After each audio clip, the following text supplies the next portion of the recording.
জিন্দিগির জন্য আমাদেরকে প্রস্তুত হওয়া লাগবে কি লাগবে না বলেন। এবার আসি আমাদের সন্তানের একটা পরীক্ষা হলো সূরা তাগাবুনের 15 নম্বর আয়াত। আল্লাহ বলেছেন ইন্নামা আমওয়ালুকুম ওয়া আওলাদুকুম ফিতনা। ফিতনা এখানে শব্দ অর্থ হলো পরীক্ষা। তোমাদেরকে যে ধন সম্পদ আমি আল্লাহ দিয়েছি আছে না, অনেকে কোটিপতি, অনেকের 5 তলা বিল্ডিং, অনেকের 10 তলা বিল্ডিং, কেউ শেয়ারে করে, কেউ একা করে, আবার অনেকে টিনের ঘরে ঘুমায়। ঠান্ডা শীতের সময় ঠান্ডা তার ঘরে ঢুকে না বলেন? গরিব আছে না? সবাই কি সমান? কথা বলেন। তাহলে এই যে অর্থ সম্পদ আল্লাহ দিয়েছেন, দেন এবং গরিব রাখেন, তাহলে এটা আল্লাহর পক্ষ থেকে পরীক্ষা স্বরূপ। আর আল্লাহ বলেন আল্লাহু ইনদাহু আজরুন আযীম। আর আল্লাহর কাছে তোমাদের রয়েছে সবচেয়ে বড় প্রতিদান। এজন্য যারা দুনিয়ার জিন্দেগি চিন্তা করে, তারা হায়াতটুকু শেষ করে দিয়েছে, তারা আখিরাতে শূন্য হাতে ওঠা লাগবে। এজন্য দুনিয়া যতটুকু পাওয়ার আল্লাহর পক্ষ থেকে নির্ধারিত পেয়ে যাবেন।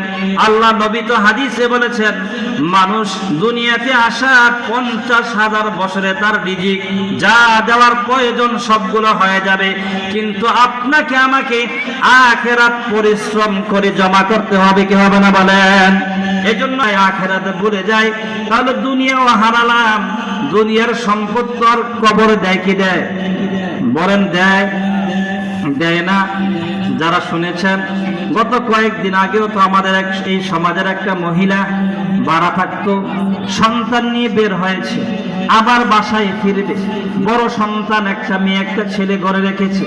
ছোট সন্তান নিয়ে ফিরার পথে চরবা করাইসা অ্যাক্সিডেন্ট হয়ে দুনিয়ার থেকে বিদায় হয়ে গেছে। তার স্বর্ণ অলংকার, তার দুনিয়ার জিন্দিগিতে সন্তান পাওনা হয়ে গেছে।